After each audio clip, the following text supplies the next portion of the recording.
What's going on, guys? Welcome to another episode of What is Health, and today is dairy for you.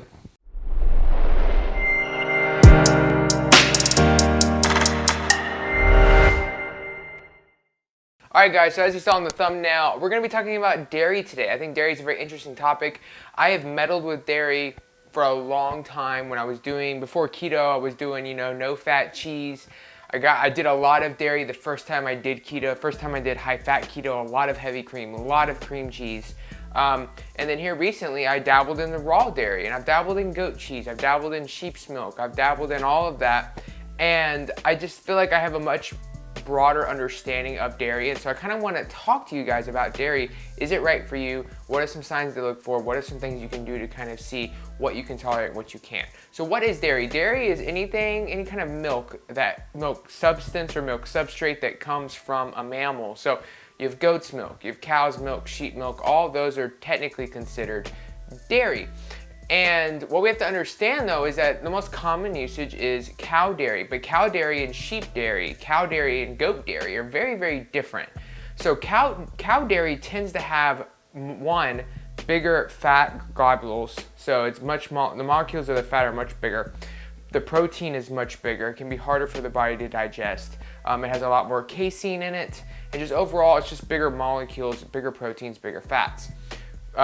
Goat milk is going to have smaller fat molecules and globules, and it's going to have smaller protein molecules. Same with sheep milk. Now, we have to kind of look at why are you sensitive to cow's milk, or not sensitive to goat's milk? And I think it really comes down when it comes to cow's milk is the size of the proteins, but also the types of proteins. So you have A1 and A2, which are different sized protein molecules, but also cow's dairy is comprised of whey, casein, and lactate. Those are kind of like the three big ones, the three big milk proteins, and then lactose being the milk sugar.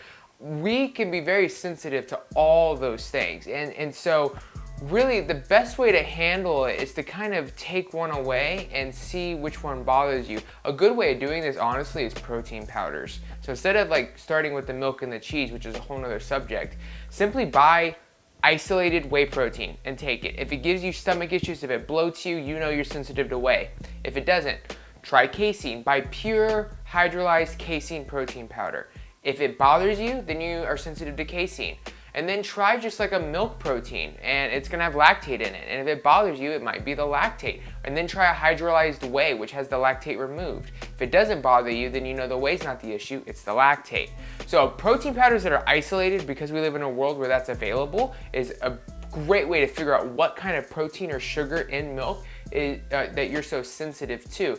Now there's another two options that you can do when it comes to handling this. So once you find out, obviously, if you are more allergic to, say, casein, then things like yogurt and cottage cheese might not be the best thing because they're very high in casein.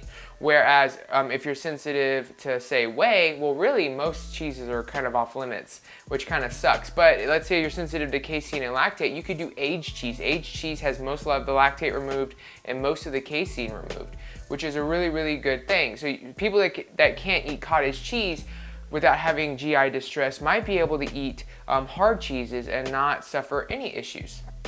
A couple signs that you might be having issues with one of these is bloat, water retention, maybe you're constipated.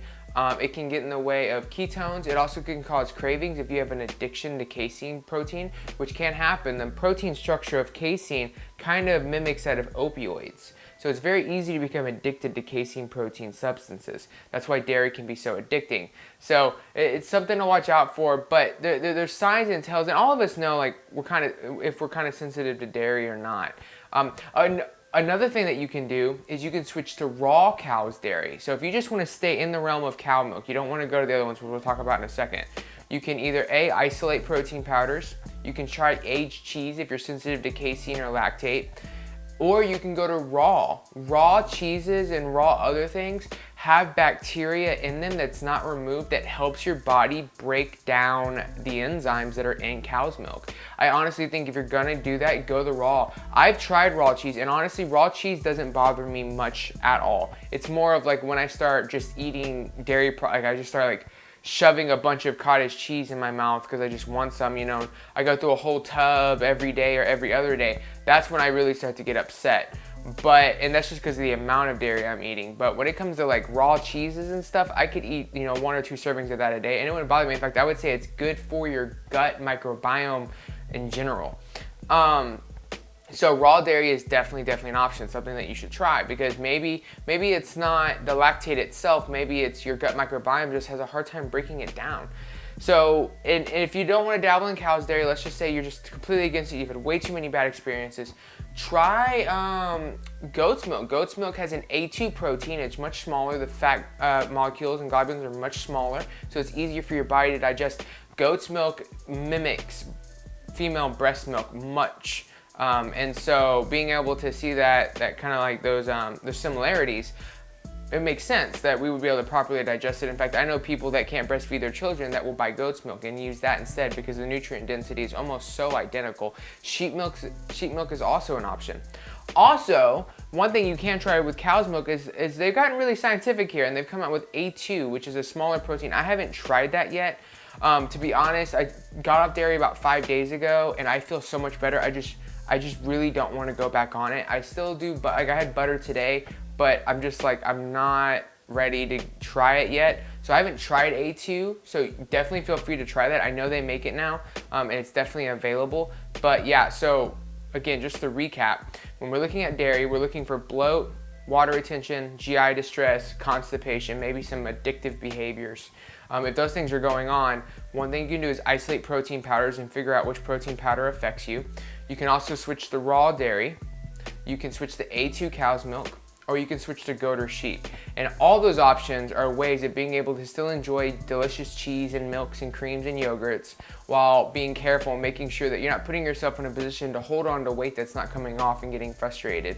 Or maybe it's causing an elevated sugar level for no reason, or maybe you're just finding yourself overeating all the time and you can't control your hunger. It will really help alleviate some of those things if dairy's the issue.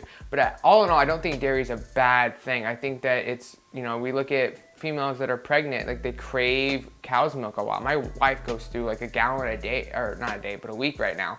And so I definitely think that there's place for it in our diets, and I definitely think that it can be useful in terms of a complete protein source and a healthy fat source. So those are my thoughts on dairies, guys. If you have any question, put it in the comments below. Until next time.